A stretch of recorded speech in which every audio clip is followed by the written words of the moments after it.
আসসালামু আলাইকুম সুপ্রিয় সপ্তম শ্রেণীর শিক্ষার্থী বন্ধুরা, আমরা তোমাদের দেখাবো আজ তোমাদের বইয়ের 27 এবং 28 পৃষ্ঠার একটি কাজ আছে, একক কাজ। সেই কাজটি এখানে দেওয়া আছে।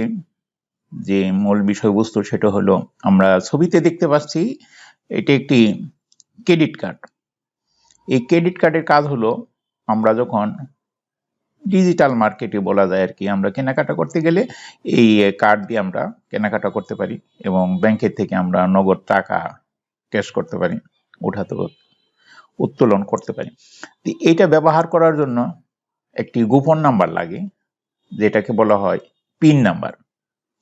এই পিন নাম্বার যদি কেউ ভুলে যায়, তাহলে সে মালিক এই ক্রেডিট কার্ডের মাধ্যমে কেনাকাটাও করতে পারবে না এবং টাকা উত্তোলন করতে পারবে না।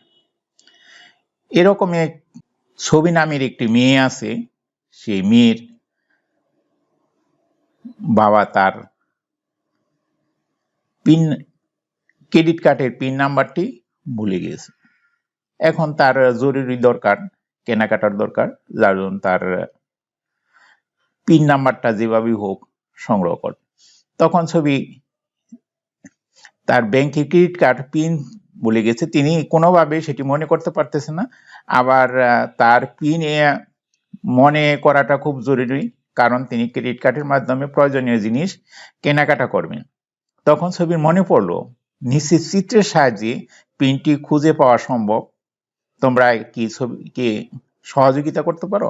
তাহলে এখানে আমাদের একটা চিত্র আমরা দেখতে পাচ্ছি। এই চিত্রের থেকে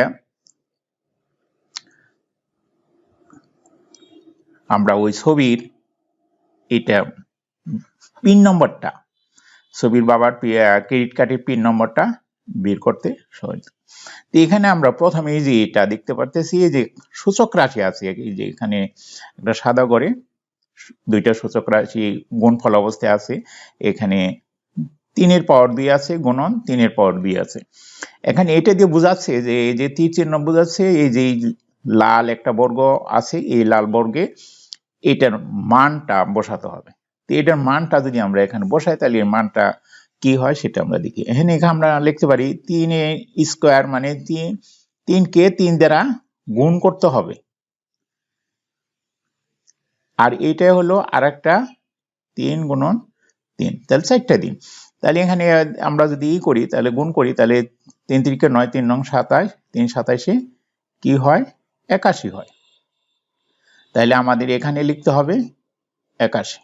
তাহলে আমরা এই লাল বর্গের সংখ্যাটা পেয়ে গেলাম। তারপরে এখানে তোমার একটা ডিজাইন দিয়ে দেখাচ্ছে, যেখানে আর একটা যে ক্লু আছে, সেই ক্লু থেকে আমরা এই ত্রিভুজের মানটা বের করব। এখানে যে দেখতে পাচ্ছি যে উপরে যেটা আছে 4 এর পাওয়ার 0 শূন্য আছে। এখানে আমরা জানি যে যদি কোনো কিছুর পাওয়ার শূন্য হয়, সেটার মান হয় 1। আর এখানে নিচে আছে 4 এর পাওয়ার আছে 3 বার, 3 আছে। তাহলে আমরা 4 3 বার গুণ করব।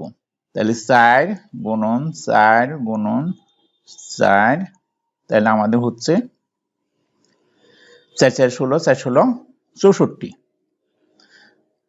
তাহলে এখানে আমরা এই যে এটার মানটা লিখতে পারি, এটার মানটা উপরে 1, নিচে 64 আমরা লিখলাম এটার মানটা। তার মানে এই ত্রিভুজের মানটা আমাদের আসলো 1/64।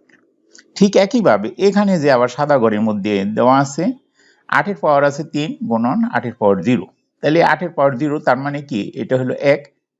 আর 8 এর পাওয়ার 3, তার মানে 8 এখানে 3 বার গুণ করতে হবে।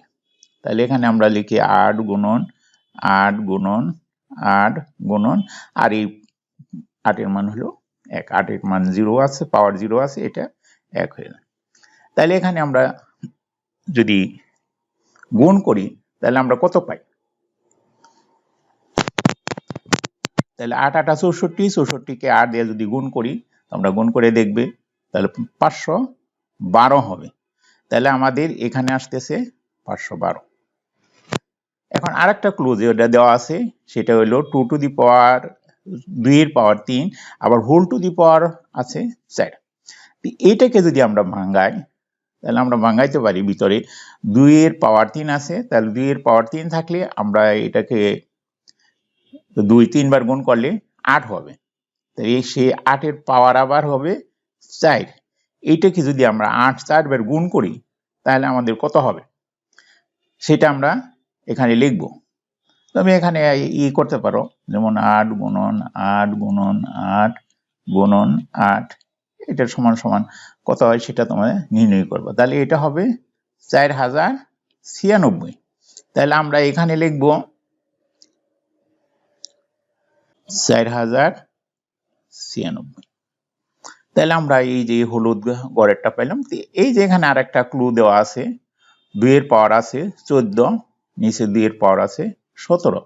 তা এইটাকে যদি আমরা করি তাহলে কি হবে, তাহলে আমাদের এখানে যে স্বাভাবিক নিয়মে 14 ভাগ থাকলে কি বিয়োগ হবে 17, 2 এর পাওয়ার 14 থেকে 17 ভাগ দিলে 2 এর পাওয়ার হয় -3। -3 হলো 1 ডিভাইডেড বাই 2 এর পাওয়ার 3 নিচে আসবে। তাহলে নিচে যদি আসে তাহলে এটাকে আমরা কি করতে পারি, তাহলে উপরে 1 2 এর কিউব করলে হবে 8। তাহলে এই যে এটার মান আমরা পেয়ে গেলাম 1 ডিভাইডেড বাই 8। তাহলে উপরে 1 নিচে 8। এরপরে আমরা যদি লক্ষ্য করি এখানে একটা সাদা ঘর আছে কিন্তু এটার কোনো মান দেওয়া নেই। এটাই তো আমাদের বেশ চিন্তায় ফেলে দিল আর কি, যেহেতু এখানে কোনো মান দেওয়া নেই তাহলে আমরা কি কল্পনা করতে পারি। কিন্তু এর আগে আমরা শিখেছি যে কাগজ ভাঁজ করা সম্পর্কে শিখেছি, যে এটা আমরা যদি ধরি যে একটা কাগজ, 1 পৃষ্ঠা কাগজ আছে, এখন এইটা কি অবস্থায় আছে, এটার কি কোনো ভাঁজ করা নেই।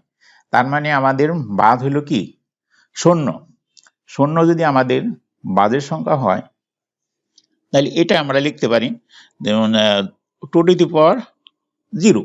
মানে কাগজটাকে আমরা যা ধরি এটা পাওয়ার হবে 0, যেহেতু বাজ নেই, বাজের সংখ্যা 0, তাহলে এটার মান হবে কি 1। তাহলে এখানে আমরা লিখতে পারি 1।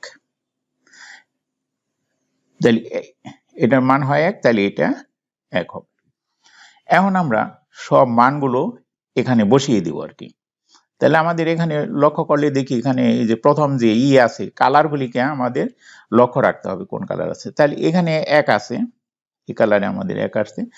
এই যে এই কালারটা আমাদের কত আছে সেটা দেখি। এটা আমাদের আছে 512 আছে।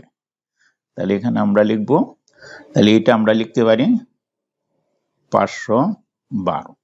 তারপরে এই যে ত্রিভুজ, এটা হলো উপরে 1 আছে নিচে 8 আছে, এই যে এখান থেকে আমরা এটা পেয়ে গেছি। তারপরে এই কালারের যে ত্রিভুজটা আছে, এই ত্রিভুজে কত আছে, উপরে 1 নিচে 64, উপরে 1 নিচে 64।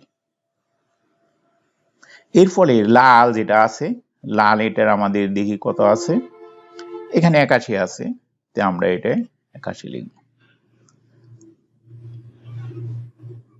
এখানে আমরা লিখব 81।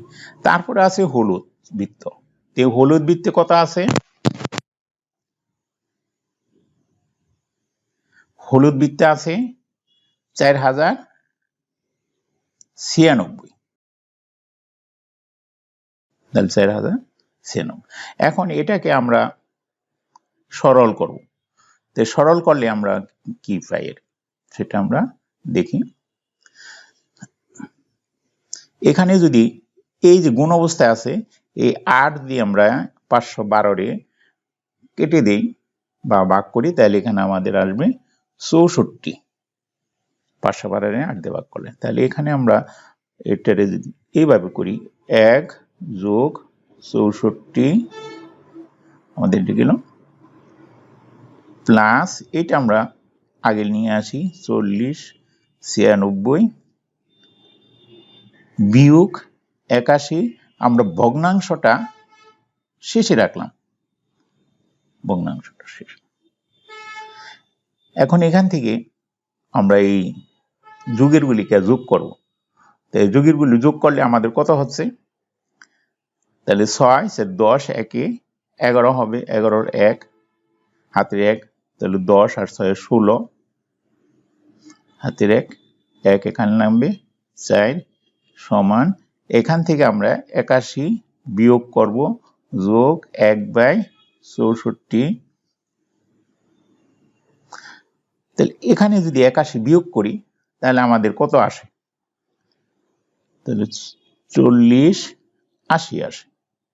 যোগ এইটাকে আমরা যদি ভাগ করি, 1/64 দ্বারা ভাগ করি, তাহলে 0.015625 আসবে। আমরা জানি যে কোনো পিন নাম্বার কখনো কি দশমিকের হতে পারে না, এটা হলো একটা পূর্ণ সংখ্যা যেহেতু পিন, আর এইটা দেখা যায় খুবই নগণ্য, একের চেয়ে অনেক ছোট, এই জন্য আমরা এটাকে বর্জন করব।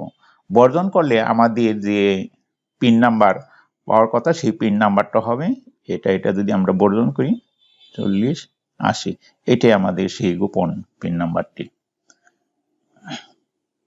এটা আমরা লিখতে পারি 0.015625, খুবই ছোট বলে তা বর্জন করা হলো।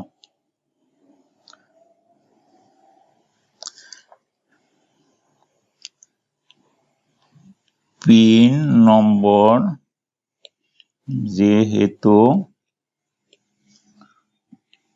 দশমিকের হতে পারে না, সুতরাং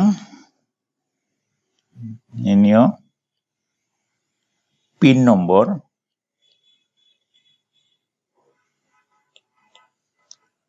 4080।